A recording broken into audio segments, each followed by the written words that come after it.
All right, let's take you to LaGrange County now, where our crew has tracked down some damage there. Alex Knoll is there live for us right now. Alex, what are you seeing there in LaGrange?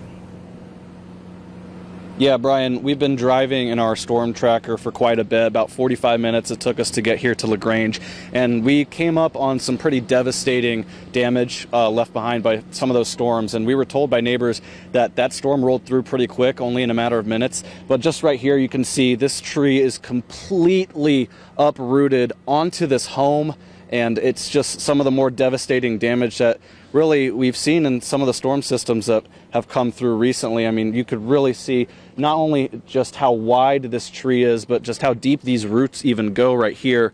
And if we come a little bit over here, you can see in just a moment that this tree really has come completely onto the side of this home.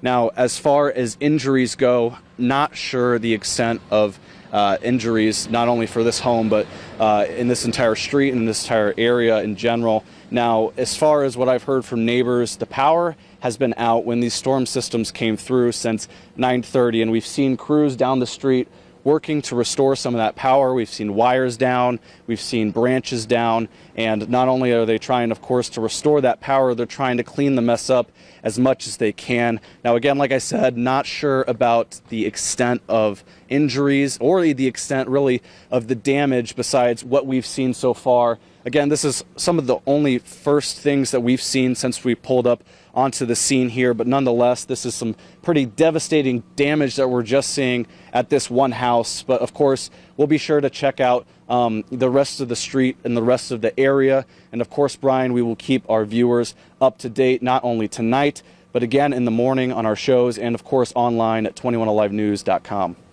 Okay, Alex, yeah, you said the word devastating. It certainly is devastating when a tree falls on your house, but the way I understand it, this is pretty localized right now. You said maybe there were some power lines down further on down that street.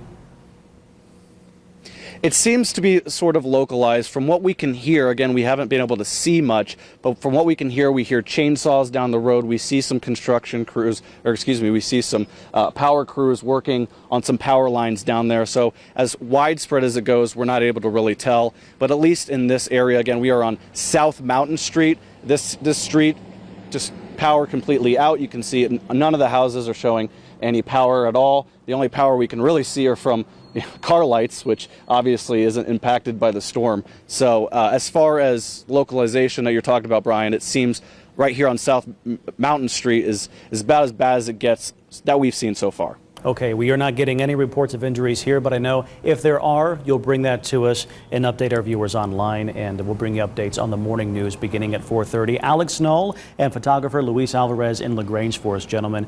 We appreciate it.